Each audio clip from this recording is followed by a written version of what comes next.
Are you ready to take your business to the next level? Every day there are countless books and articles that are published offering the key on how to make your business a success. It's easy to feel overwhelmed trying to keep up and run your business. That's why Deb Creer created the Business Power Hour. Keep up on the latest trends, best practices, and techniques for how to make your business a success. Let the Business Power Hour do the heavy work for you. Good morning. Good morning. I am Deb Creer, and I am passionate about giving professionals the tools that they need to make themselves and their businesses as successful as possible. And we're going to have so much fun in our discussion today. We're going to be talking about women and how to empower them. But you know what? We have men who listen, and men, y'all need to pay attention to this too, because you need to be helping the women in your lives. So, this is going to be a great conversation. So please join me in welcoming Heidi Schalk to our program today. Welcome, Heidi. How are you? Thank you so much, Deb. I am doing great, and I'm really excited to be here with you today on your amazing show and dive into this incredible conversation. Perfect. I love it. Well, let me tell people a little bit about you, and then we will jump in. So Heidi Schalk is a business strategy coach, best-selling author, speaker, and host of the Be S.H.E podcast. And she is an acronym, stands for Be Seen, Be Heard, Be Empowered. She has been featured on Fox, ABC, NBC, CBS, and the Daily Herald, and has been named one of the top 30 inspiring entrepreneurs to look out for in 2024 by the NYC Journal. She helps women be seen and grow their brand visibility to build six-figure businesses they love through her M.O.N.E.Y, and again, that's an acronym, Mastery System. Heidi works with female entrepreneurs and gives them the tools and strategies to confidently build successful online businesses on their own terms so they can create their dream life for themselves and their loved ones. She believes every woman who wants to have a 6- and 7-figure business gets to have it. She empowers women to be seen and heard so they can make a lasting impact on others in the world with their message and their story. So again, Heidi, welcome. Thank you. Thank you so much. Oh my gosh. Oh my gosh. Well, you have such an interesting story. So tell us a little bit about how you got to where you are today. Oh, that's a bit of a journey. It started about, I'm going to go six years ago now, around 5.5, 6 years ago. And I was a stay-at-home mom for the first, I would say 8 years of my daughter's life, 7, 8 years. And then I found myself moving through a divorce. So when that happened, I needed to find a way to bring in an income. And I really, when I thought about it, I was like, okay, well, what do I want to do? What's my vision for the future with them, my kids, and for me? Right. And I wanted to be home with them. So I found my why very quickly, my why that made me cry. And that's one thing I talk to my clients about. That's one thing we get to find out really, really clear, get clear on right away. Because that's what's going to keep you going when it gets hard. Because the entrepreneurial journey, I don't know, it makes it, people make it look so easy, but I'm going to be honest, it's really not. It's hard. There's ups and downs along the road. So being connected to that why is important.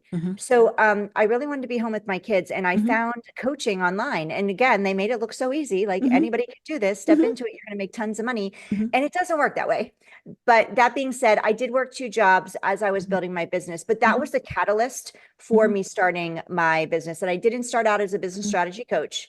Deb, I knew zero about business when I started. And I will be honest, the road was bumpy, and I did leave my business. I stepped away for a little over a year. Wow. Just worked the 2 jobs because I was burning out. I was working the 2 jobs, taking them to school, picking them up, dinner, homework, and then working at night, and then rinsing and repeating it. And I also had about 5 animals to take care of too at the time, along with my 2 children. So I was running the rat race, rinsing and repeating, and I realized that my kids were getting the worst part of me, as well as I didn't have anything left at the end of each day. So I took a look at my life, and I'm going, something needs to give before I do, basically burn out completely. So I stepped away from the business, but that entrepreneurial bug it doesn't go away. If you're a true entrepreneur, it doesn't go away. So I ended up coming back and I came back in a little bit of a different capacity than the first time. But by then I knew what worked for what didn't work the first time. And I was able to make sure that I was ready to dive in completely the second time. And I've enjoyed the journey ever since. I love it. So you decided to work with women because of the situation you went through. Yes. Exactly. Okay. But, and business tactics are business tactics, and so, but yeah, I find it so interesting because, it is a challenge. And I think especially for women who have been staying home, God bless them, right? All of the political discussion and all that aside, it is one of those things where when a man or a woman are able to stay at home and take care of their kids, that's fantastic. But as long as that was their choice, but it does make it a challenge when they go back into the workforce, because at some point you very well may, and I love that you decided to be an entrepreneur. So why did you think, hey, I'm going to start a business as opposed to I'm just going to work for somebody? Well, I think along my journey, I always knew I wanted to be an entrepreneur. Even my father was an entrepreneur. He started multiple business. He was successful in his career, and no matter what he started. So I saw him build as I was growing up. And I feel like I always, a friend of mine told me years ago, he goes, you always said you were going to be an entrepreneur, always. So even when I was in college, I knew I was going to college. I wanted to be a veterinarian when I went to college. My road pivoted. I ended up graduating with a communication degree. But that being said, I knew that there was always something in me that always I wanted to have that time freedom. I wanted to be able to come and go as I please. Not to say as an entrepreneur, you can do that. You have to be self-disciplined and you need to do the work.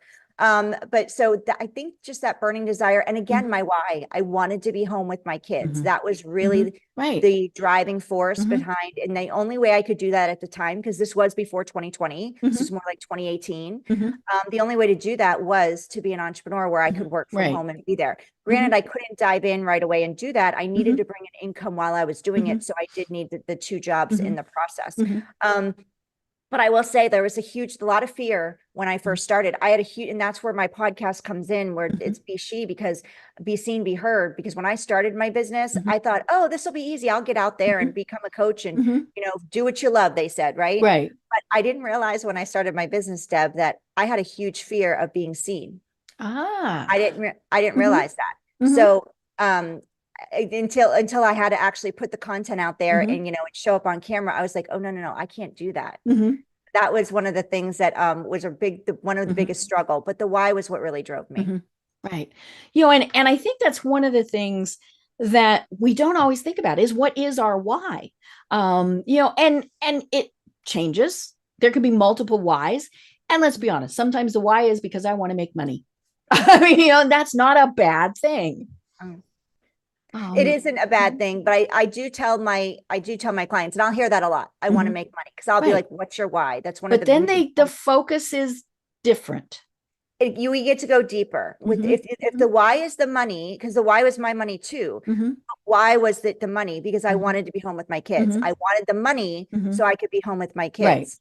So what's the money going to do for you? Yes, the why, the money is great, but honestly, people don't do things for money. They'll give up and find another way when it comes to money. And so if you're passionate about something, what is the why that drives you? For some people, it's getting insurance for their kids. That's the real drive and the why behind the money. So if your why is money, I say, awesome. I love it. Now let's go deeper and let's peel back the layers, because, and I joke, and my partner always laughs at me. My business partner always laughs at me when I say, when the day isn't rainbows, cupcakes and roses, you get to be really connected to that why to keep you driving forward. Right. And most of the time it's not rainbows, cupcakes, and roses. And I think that's the hard part. And that is, of course, why so many businesses fail. They discover, oh my gosh, this is so much harder than what I thought it would be. Because, I remember, so I started my business, 30-ish years ago.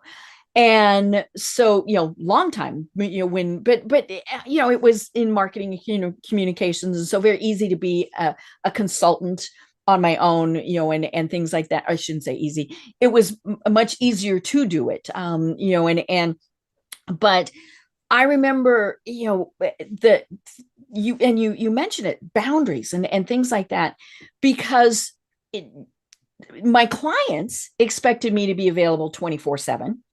And for a while I was. And then I thought, no.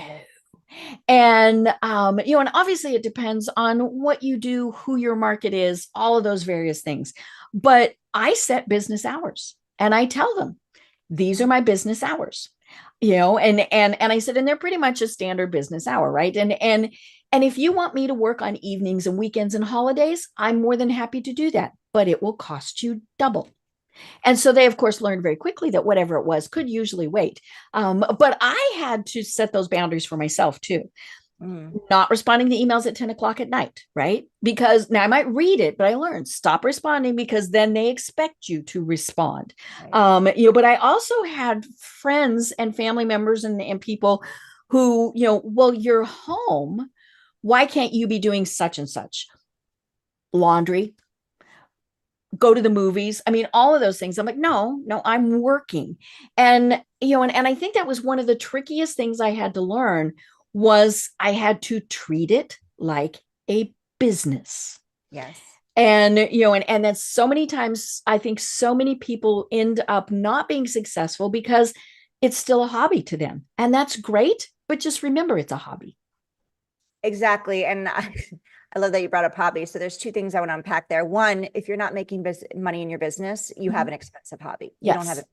So the first thing, especially if you're starting out, the first thing that you need to be focused on is revenue, driving revenue. Because again, if you're not driving revenue, you're not paying for this business on your credit cards forever, folks. Exactly.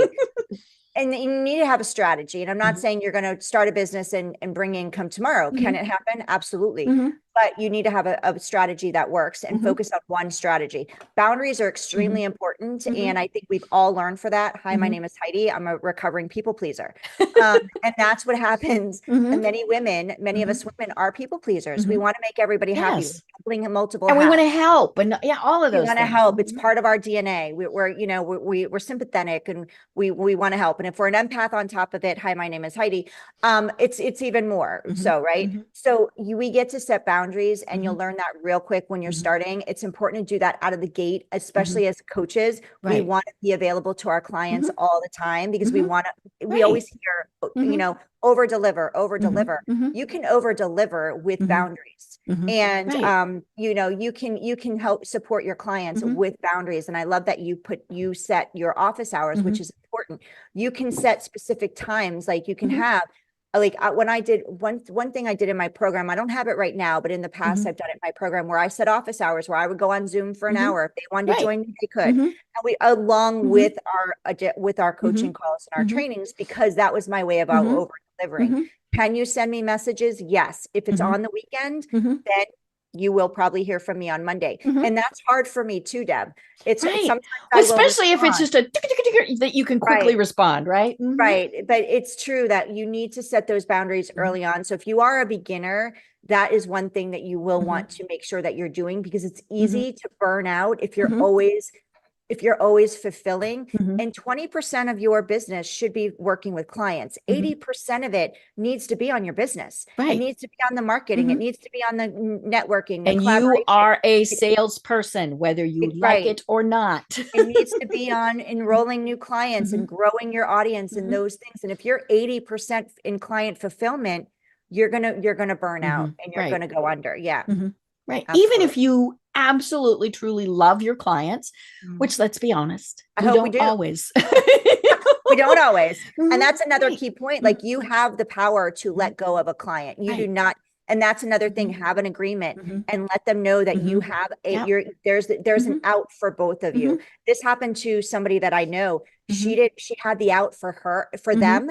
She did not have the out for her. So she had this client that was torturing her. And it was just really a toxic client, relationship and client coach relationship. And she even said, I'll give you all your money back. And he said, no, I get for the duration. And she had to stick with it. And that from that point on, she learned the hard way. She gets to have the out for both of them. If this isn't working, we get to part ways. Right. You know, Right. and you can always suggest someone else to work with, all sorts of things like that. Right. But yeah, I just can't imagine telling somebody I'm going to force you to work with me. Because I would be thinking you're not giving it your all. You know, and Exactly. that's what it comes down to, right? If we can't give, you know, now it's not 100% all the time, right? But when we're working with that client on, say, that hour, we need to give them 100% on Mhm. that time. You know, but if you're thinking, ugh, yeah, and I think this comes back, I think, sometimes to being a woman. We want to please people. We don't want to tell people no, right? You know, I tell people all the time, no is a full sentence.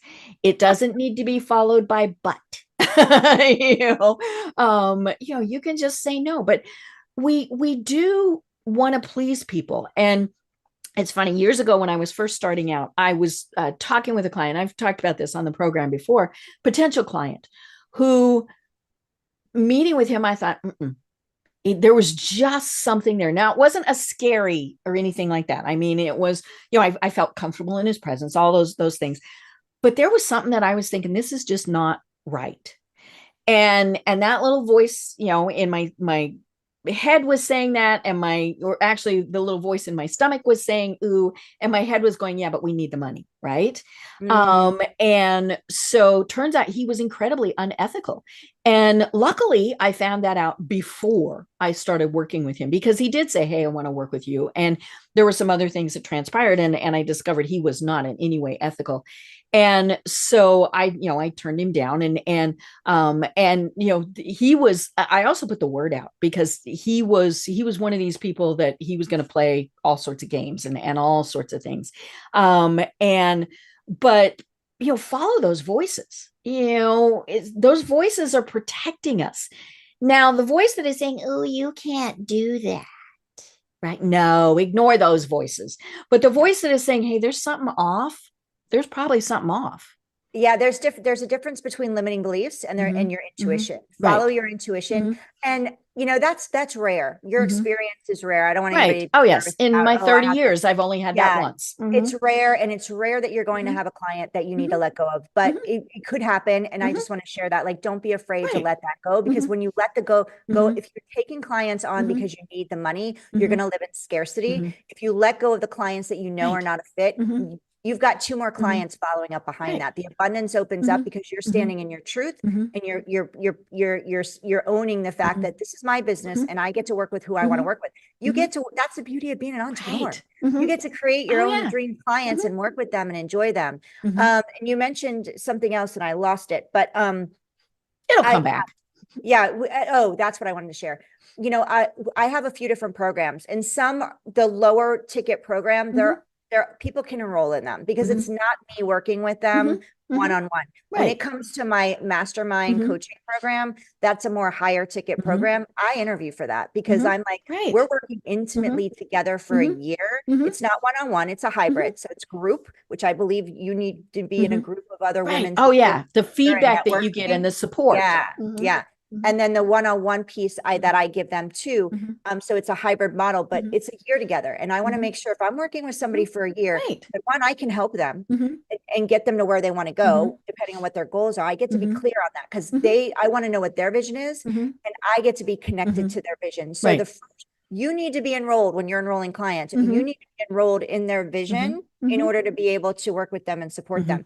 So I encourage you to have phone calls with people Mm-hmm. and ask the questions. And then I'll tell people, listen, you're not ready for this. Mm-hmm. Right. Or I'll be like, you know what? I'm not the right fit for you. Mm-hmm. But I want to, I Mm-hmm. know who is, and I want Right. to introduce you to Yeah. that person. Oh, yeah. And that helps you build those Mm-hmm. connections with other Mm-hmm. entrepreneurs because you're opening that door to Mm-hmm. collaborate with, like, they can send you people, you can send Right. Oh, yeah. people. Everybody's happy. Mm-hmm. Yeah. And then you're knowing that you're Mm-hmm. providing for the client first because the Mm-hmm. client's results Mm-hmm. come before me Mm-hmm. taking them on as a client for Mm-hmm. their money, Mm-hmm. you Right. know? You know, and it is a challenge, especially when we're first starting out. Yeah, You know, and let's be honest, you sometimes take clients that you really don't want just exactly. because you have bills that you have to pay. But you know, then you get away from them. But you know, that comes back to your why. When Mhm. you have that why, the people that might not be a good fit might not even connect with you to start with. Exactly. Yes. Oh, that's where I wanted to go. And you said something about, unethical, being unethical, make sure that you're aware of, and I tell my clients this, know your values and your, like your purpose, understand, get clear on your purpose, your values and your beliefs, your core beliefs, because whether you're bringing in clients or whether you're building a team, they get to be aligned with your values and your beliefs, because if they're not aligned, whether it's a client or a team member, it's not going to work. The relationship's not going to work. So you want to have similar core values and beliefs, just like when you get married, you marry somebody, I was just thinking that who has the same values and beliefs as you, because you're building a relationship long-term. Same thing with your clients. You want your clients to renew or move up to the next level. So bring on the clients that you feel again, your intuition, you feel are aligned with your core beliefs and values. And especially, and also when you're building a team, same thing. Well, and maybe what you're doing is a short-term or one-time type of thing. Right. But you want them to say, oh my gosh, you have to work with Heidi, and that's that whole thing too, is, yeah, we can run ads, we can do Facebook posts, we can do whatever, but word of mouth is still the key. And when somebody I don't even know tells me that another person is great, I'm going to believe that more than if I, than many other things. So yeah, word of mouth is what's so important. And like I said, I put the word out about that guy that he was not somebody my friends needed to be working with. But yeah, that's why I always, when I know that there's somebody great, I want to make sure that everybody else knows, so that I've been going on and being a podcast guest on some stuff I do in a different life. And the booking agent that I work with is one of the most phenomenal people in the world. And I've referred her to multiple people because it's not going to detract from me. Actually, she had to hire somebody because she's doing so much business, so that's good. But yeah, I didn't hesitate at all to refer people to her because she is so good. That's awesome. Yeah. And I think women especially, that's part of that whole thing. We all know the know, like, trust, but there is something about women helping other women that there's just that extra little sisterhood, maybe. Yeah, I'm a big believer in collaboration and connection. That's part of what I talk about a lot. And it's because I was a lone wolfer when I started. I'm a recovering lone wolfer, recovering perfectionist. Hello, sister. Recovering people pleaser. So now I'm all about networking and collaboration because one, connection is currency. So if you are, no matter what point of your business you're in, you need to be building connection with your audience, because that's where people are going to really want to say yes to your offers and say, you know what, I trust you to hand you my money. Building that connection. Collaboration is also currency, and that begins with connections. So you also want to be building relationships with other entrepreneurs. Your network is your net worth. Right. If you're not happy with your net worth, take a look at your network. Who are you surrounding yourself with? Right? Are you putting yourself in rooms as an entrepreneur, people who are above you? Are you stretching? It might cost you those rooms, but are you putting yourself out there because you level up? Because you're going to level up faster if you're putting yourself in rooms where with people that you want to be where they are, versus if you're trying to do this on your own. So absolutely, referral. There's a saying I always say, it's we're better together. I don't believe in competition. There are plenty. At some point, I forget what year it is, but they're saying by a certain year, it's not far off, every single person will have a coach like they have a dentist. Like they have a dentist. Right. So just like you have a doctor, just like you have a dentist, everybody will have a coach. So that being said, there are plenty of people in the world for all of us. Right. You may hear the market's saturated. Why are you going into that? I don't believe that. I believe there's plenty of people that will pay you, me, Deb, Jennifer down the road, Haley down the road. There's plenty of people that will pay us to help them, as long as you're showing up authentically and you understand the problem that they have, the solution that they're looking for, and you can fill that need to provide that solution. And you're being visible, you're putting yourself out there, you're being seen. To share to share that message. If you're hiding in the background, Haley down the road is going to be putting herself out there, sharing her offer, and she may not be as good as you, but she's the one putting She's her there. arm there. She's being seen, she's being heard, she's being visible. Mhm. And now somebody's getting the help that's not really going to help them because you're hiding. Right, right. And COVID kind of changed some stuff, right? Because we had to be seen online, and we can talk about that a little bit later, but we didn't go to in-person things for a while, dependent on, it's really funny. So last week, not long ago, I went to my first in-person networking event since before COVID. Wow. I hadn't been, because I was doing everything online. Mm. And obviously I was doing okay with that. But it was one of those things where so here in Atlanta, we have a lot of business associations because it's so big that if you belong just to a chamber, you're going to get lost. And so we have these much smaller regional things. And I kept my membership that entire time for several of them because I think it's important to support the local business community. And it's under $100, right? But their programs hadn't interested me, and things. And there was something about the one last week that I went, ooh. And for me, it was like, oh, I have to put shoes on. I have to, right? Because we got really used to not having to dress up, from the waist down. I had to get used to wearing heels again. I know. Oh, I don't do heels. Heels are gone. I love my heels, but I was like, oh, I haven't worn these in a long time. Heels are out of my life. But yeah, it was like, oh my gosh, I have to put on real clothes.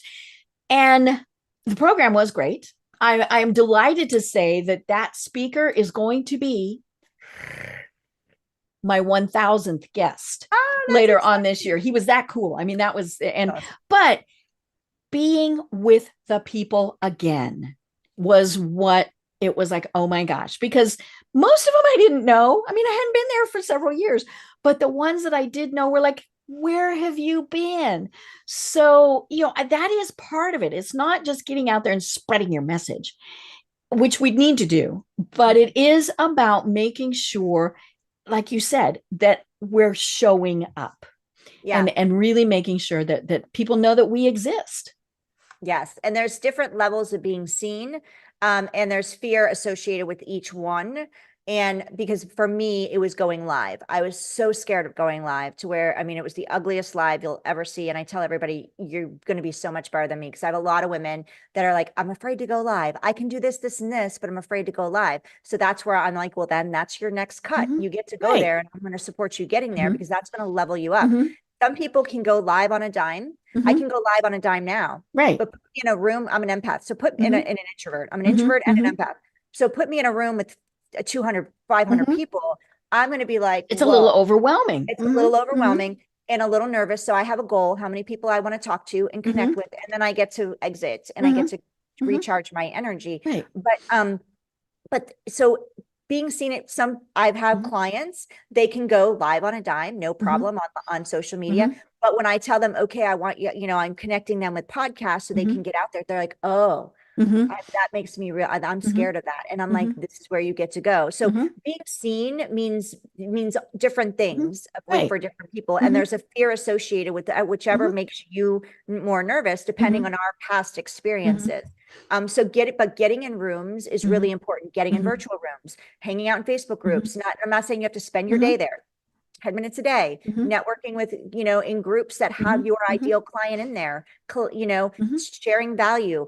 And so getting in rooms means virtual and it means physical, but there's nothing like, because we've been gone from it so long, there's nothing like that human face-to-face interaction. And the energy is different inside of a physical room than it is in an online room. I believe both are equally important, but don't disregard the physical rooms because it's just a different level of connection and in intimacy in that. And you're going to get, and you're more likely to get referrals quicker through that than meeting you face to face. It takes a little longer, I would say, virtually. Right. And the important thing is figure out where to spend your time, whether it's online or in person. That was one of the things I discovered was, I got back 3 hours every day when I stopped going to in-person networking events, right? Because by the time you figured putting clothes on, doing a smidgen of makeup, all of those various things, driving. I live in Atlanta, nothing's close. And spending the hour and a half, and then, all of that coming, it's about 3 hours every day. And I was doing sometimes 3 of those a week. Now, part of that was I was being Miss Social Butterfly, right? So, but when I had to stop, then one of the things I really thought about was, did I lose business when I wasn't going there? And, and so that's the important thing to think about, because we all get hit up with, oh, you should come here, you should do this, you should do that. And we want to help, especially when it is, say, a women's networking event. I am one of the people that, you tell me, hey, we've got a women's networking event, and I want to support you. But it's, I am going to think about, who am I going to meet? Am I going to just be social? Am I going for the great Southern food? Or am I going to meet potential clients and business associates? And that, think about all those various things before you start committing to those. And I think that's the thing that I really learned when I, started, going back to stuff, was a lot of the things I was doing really were, just going out and being social butterfly. And so think about how you're spending your time. Those 3 hours, I could easily do a whole bunch of online meetings. Exactly. And so that was the key. You want to, no matter what you're doing, you want to think about, do it with intentionality. So what is the goal that you're looking to achieve if you spend your time doing this? And that's where productivity comes into play. And am I being social butterfly, or am I really, is this event really going to, what do I expect to get out of it? Or what's my goal that I want to achieve by going there? No matter what we're doing, we should have a goal at the end of it, or the result that we want to achieve. When you're sharing your message online, no matter whether it's a written post, whether it's you're coming on a podcast, whether it's you're going live or you're in a summit, whatever that looks like for you, you should have a goal for what you want your audience to take away from that. So same thing with your events. It's easy to rack our calendar up with things that keep us busy, really get us nowhere as far as revenue. Again, when no matter what level of business you're in, what's the result I'm getting? What's their ROI? What's the return on this investment? It's not always monetary. But is the money going to come down the road from this event that you're spending 3 hours going to? And if it's not, then it's a no. That's okay. You get to say no to things. And so that's where I always tell my clients, I'm like, look at the ROI. Is the ROI what you want from this event or from this action that you're going to take? If it's not, it's a no. Right. And protect your time. Yes. Because like we said, so back. Limited. Yeah. We only have 28 hours in a day. Exactly. We can always make more money. We cannot get our time back. So your time is precious. Your time is your biggest commodity and asset, whether it's you personally or professionally. Make sure that you're spending your time wisely, and make sure that you're paying attention and being intentional on the return on that investment of your time that you're putting into whatever it is that you want to. Right. And I always laugh when people say, oh, it's a balance, work-life balance. No, it's not, because that's 50-50, right? Work, life. The only way they balance is 50-50. And no, I mean, it's not. I mean, there are times where you're going to do 90% in a day that is work. Then the next day, 90% on the family, right? And things like that. And so I think it's one of those where it comes down, you need to do what works for you. You have smaller children, so they're going to take conceivably more time until they turn into teenagers and you're having to drive them everywhere and go to all their sporting and minor teens now. My son is 13. My daughter's 15. We got to get her driving now. But I love that. I want to talk into work-life balance if we can, because I threw that out the window recently.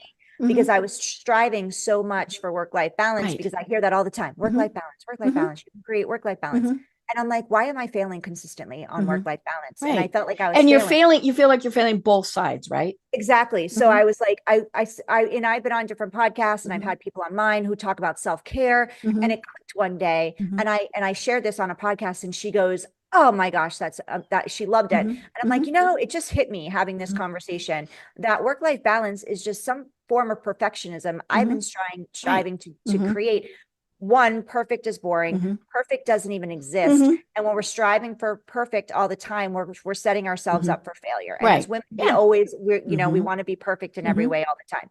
So I stopped doing work-life balance. Mm-hmm. And now I'm all about work-life Mm-hmm. grace. Mm-hmm. Like you said, there's two sides of this Mm-hmm. scale. Mm-hmm. Sometimes the work is going to be Mm-hmm. heavier, Mm-hmm. the business side. Sometimes the child side is going to be Mm-hmm. bit heavier. Sometimes the self-care side is going to be heavier. Right. There's times I'll say, guys, I'll tell my kids, I need mom's Mm-hmm. laying down for 10 minutes. I just Yep. need 20 Mm-hmm. minutes. I'll be back out and Mm-hmm. then we can hit the ground Right. running or do whatever we're going to do Mm-hmm. tonight. Or I have an event tonight. I'll be in my office. I'm working till 9, Mm-hmm. right? Or, hey, what's going on this Mm-hmm. weekend? What do you know, Mm-hmm. like my son Right. today, this week, he was like, Mom, can we do the jump park this weekend? Mm-hmm. And I'm like, yeah, sure. We'll plan Mm-hmm. that. Right. So it's just a matter of Mm-hmm. making sure that you're Mm-hmm. communicating with Mm-hmm. your loved ones, with the Mm-hmm. people who are in your world. For me, it's Mm-hmm. my children, on what's going on. So I Mm-hmm. can be graceful with Mm-hmm. myself when it comes to Mm-hmm. sometimes this is going Right. to take more time with me, or Mm-hmm. sometimes this is going to take more of Mm-hmm. my time, versus having that guilt, Mm-hmm. carrying that guilt. So Mm-hmm. I'm letting go of the guilt Mm-hmm. and bringing in the grace. Mm-hmm. Right. Yeah. And there is still going to be some of the guilt. I mean, that's just the way it's going to happen. And sometimes it's, you feel guilty because you did stop and read a book for a while. But or had the bubble bath, or all of those things. But did it recharge your battery? Yes. It's interesting. I interviewed a young lady a month or so ago on the program who has started a book club, and I read a lot, and so I like this, but it's fiction books that we talk about in a business context. Oh, It's a that's very interesting. interesting type of Yeah. concept. So see, then I can get away from the guilt of reading the fun book because it's for my business book club. I love it. I love it. But there are things like, you can be listening as you're doing the carpool, you can listen to business podcasts. There's so many ways where you can actually combine. And I think that, one of the things we're also doing is we're setting the examples for our kids, for our families, for everybody else. Okay, you can do this, but it takes work. Mm-hmm. Absolutely. Absolutely. And that's one of the things somebody asked me yesterday, what's the legacy I want to leave? And for me, it's like, I want to empower women to be seen, Mm-hmm. both in their personal Mm-hmm. lives and in their business, Right. and create whatever they want to Mm-hmm. create. Like you don't have to let your dreams subside because you're supporting your spouse or you're raising Right. children. You get to have all of it. You just get to step up and declare it and then be seen and heard about it. And also I want my kids to realize that they can go after whatever dream they want. When I was growing up, it was like, find your career, get a job, work the 9 to 5, build your nest egg and your 401k, and that's your life. And it doesn't matter if you like it or not. Right. You do this for that 40, was what 30 you did. this is what you do. I want to show my kids that no, you have a passion, you have a vision, you get to go after it, whatever it looks like. And I'll be here supporting you, cheering you on. Right. And it's going to be hard. It gets to be, it doesn't necessarily have to be, it's not easy, Right. but if you have the right strategy and you have the right support system around you, it can be simple and feel simple when you have people that are in your space supporting you. Some people don't have that. Right. And that's, so if you don't have that in your inner circle, then you get to go virtual and find those communities of women or men or women and men that are going to support you in what you want to achieve and who are also going after their dreams and goals as well. Right. And it is about finding the people that you need around you. I do a lot of stuff, and it's really funny because I overdo, right? Like we all do. And this was several months ago. I was whining, right? And it was so cute because she said, I have one word for you. And I'm thinking, she said, delegate. And I went, and to me, and so like I have a VA. My producer for this podcast is a VA. Love her dearly. Never met her in person. She lives in New Jersey. And so, but that works out perfect. And I, learned long ago, delegate this stuff to her. But other things, and this comes back to being the woman, being the perfectionist. but I can't have anybody else do it because I'm the only one who knows to do it the right way. Yes. Right. Yes. And when I learned that not only could somebody else do it, they could do it differently and it still would work. But I was, talking with somebody else about this, and I do a lot of volunteer work, and and I was having trouble letting go. And she told me, she said, you need to honor the people who have stepped up to volunteer by letting them do what they want to do. Yeah. And that's it, the honor and grace. I think, we need to just keep thinking about how can we have those in our lives? How are we honoring people? How are we giving ourselves grace? That's just, it's so important, because then it does free us up to do other things. Absolutely. And again, when it comes to your business, you need to be the person, especially if it's your business. Right. You get to be the person driving the revenue. And at the beginning, we're solopreneurs, right? Right. Solopreneur. My ideal would be bring in the VA, bring in the assistant before you're ready, Right. because that's going to be able to free up your time, like you said, Deb, to focus on those revenue generating activities that you get to that only you can do, right? That's not their job. Right. Their job is to do the tasks that you don't need to be doing. That being said, if we're the solopreneur and we've been doing this for a certain amount of time and now we're handing this off, we can be controlling and go, oh yeah, well, I want you to do it this way. But they're like, but it's faster if I do it this way, how I do it.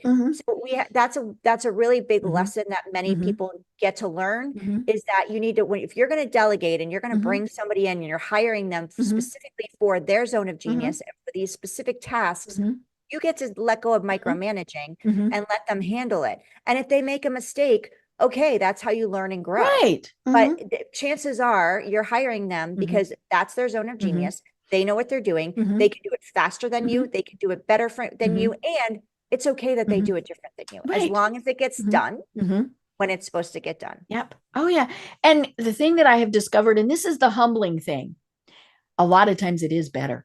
Many times it is better. Many times it is better. Absolutely. Right. And you're like, oh, but it's funny. I have a passion project that I do. And now my business designs websites. I design websites, and all these things. But for my passion project, I hired someone to do it. First of all, because I knew that if I was doing it myself, I probably never would get it done, or I'd get it done halfway. Right. And so I hired this person to do it, bit the bullet, hired this wonderful designer to do it. And I said, now here's what I want it to look like. And she came back with something totally different. My first thought was, but that's not what I wanted. But then the smart person in my head kicked in and went, yeah, but it's a lot better. But yeah, it is, there are times where when we let go and give people that opportunity, they're going to just be phenomenal with it. Absolutely. Absolutely. Let them go. Let them do their thing. You brought them on for a reason. And then you get to focus on those things. That's your zone of genius. That's the beauty about building team. Right. Right. And it is about the team. It's, what happens if somebody, if you're not able to do things, or you want to, heaven forbid, go on vacation. I saw a meme yesterday that somebody posted that said the difference between US and Europe. In Europe, they say, I'm going on vacation. I will respond to your email in 2 months. In the US, we say, I'm having kidney surgery today. I'll respond tonight. Right. Right. That's, I've never heard that, but that is absolutely amazing.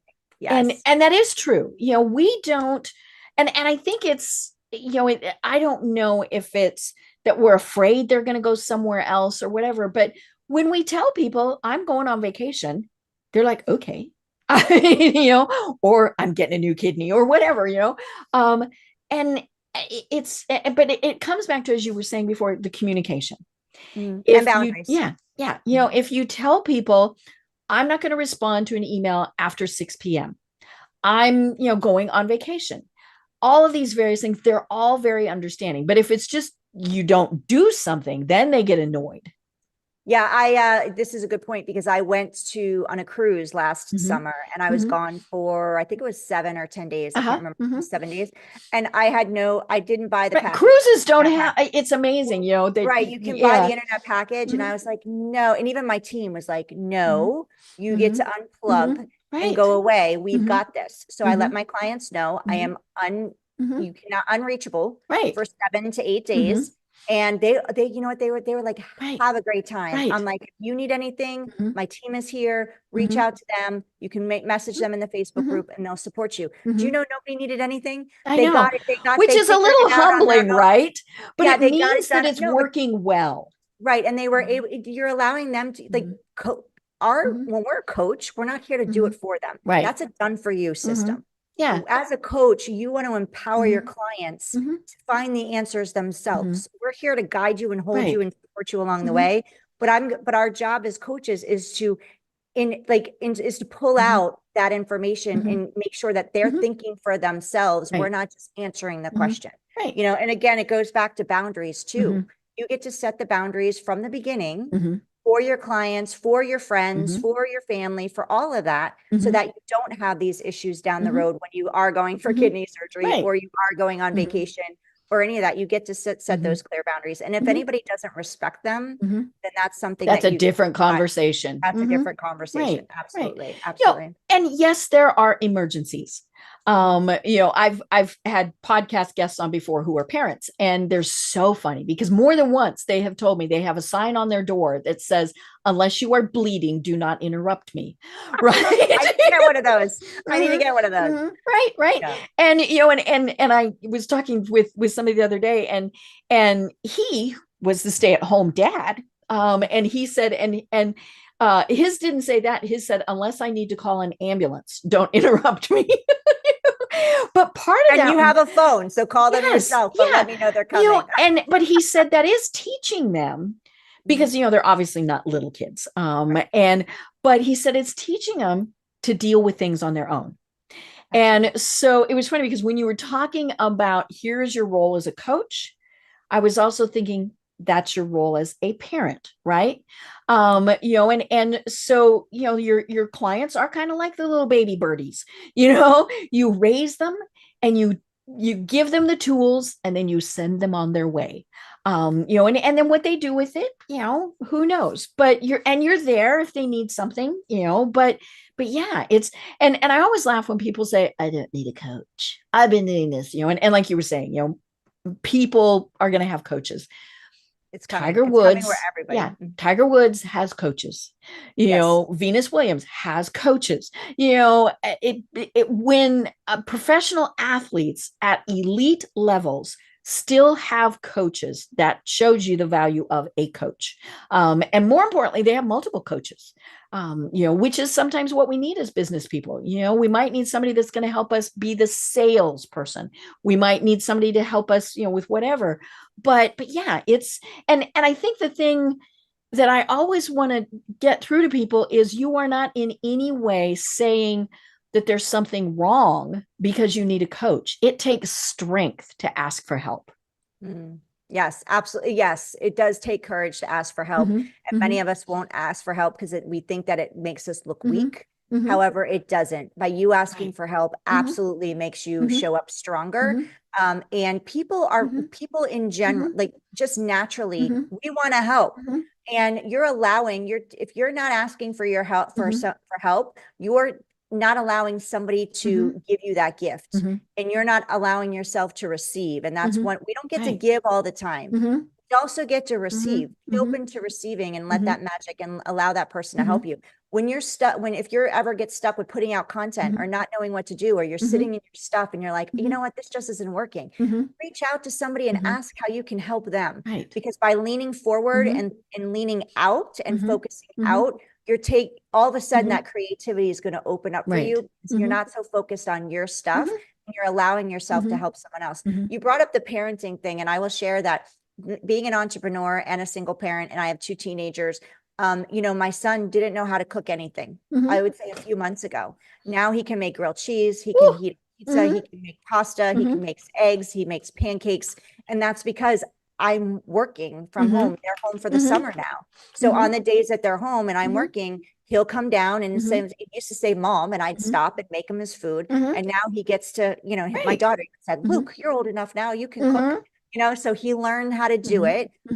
She helped him, I helped him. And now I come in and I'm like, what are you doing? He's like, oh, I'm making some pancakes. You know, this allows them, because we feel that sometimes we can feel the guilt as women, as moms, and as running a business or even as a working mom, we feel the guilt that, oh my gosh, I should be doing it all for them. That doesn't set them up for success.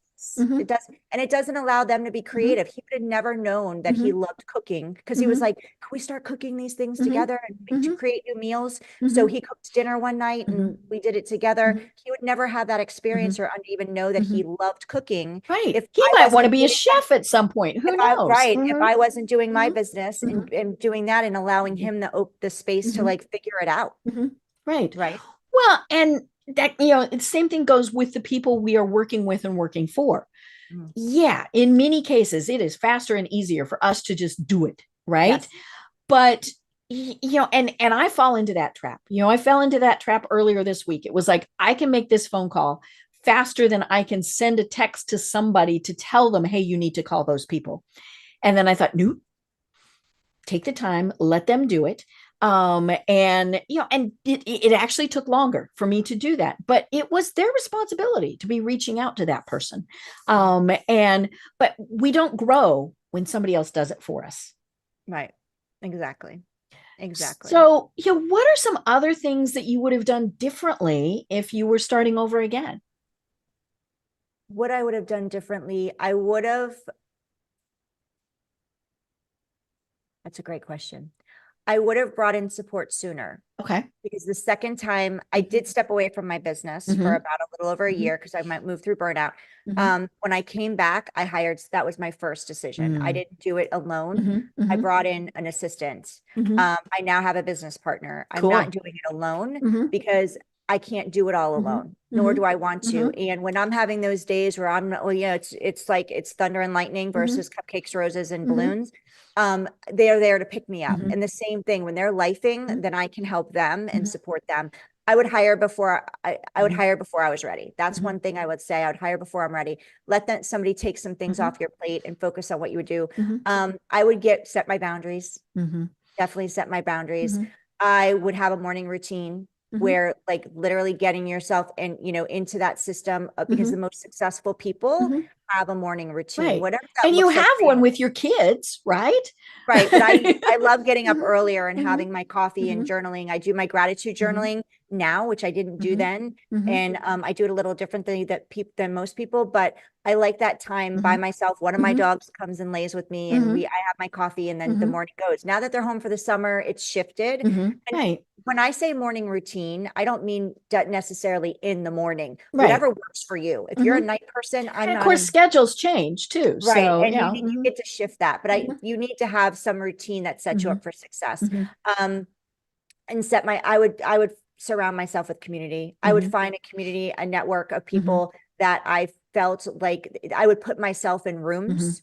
I would have put myself in more rooms sooner, but with people that were higher up at a different level than me, I would have figured out how to do that. So those are the things I do different. Definitely. It's like that saying, you know, you shouldn't be the smartest person in the room.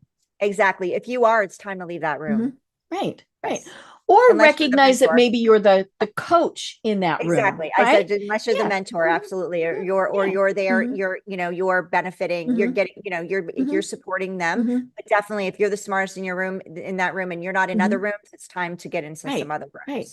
You know, it's funny because people are always asking me, what do I get out of my podcast? Because, excuse me, it's not monetized. And, you know, part of that is I just don't want to deal with that. Right. But, I get to talk to way cool people, and I learn something every single time. And it doesn't matter what we're talking about. I mean, it can be things that I have been doing in my own career, life, whatever, for, 20, 30 years. Sometimes it's reinforcement. Ooh, I've been doing it right. But yeah, I have so much fun talking with other people about their fields of expertise.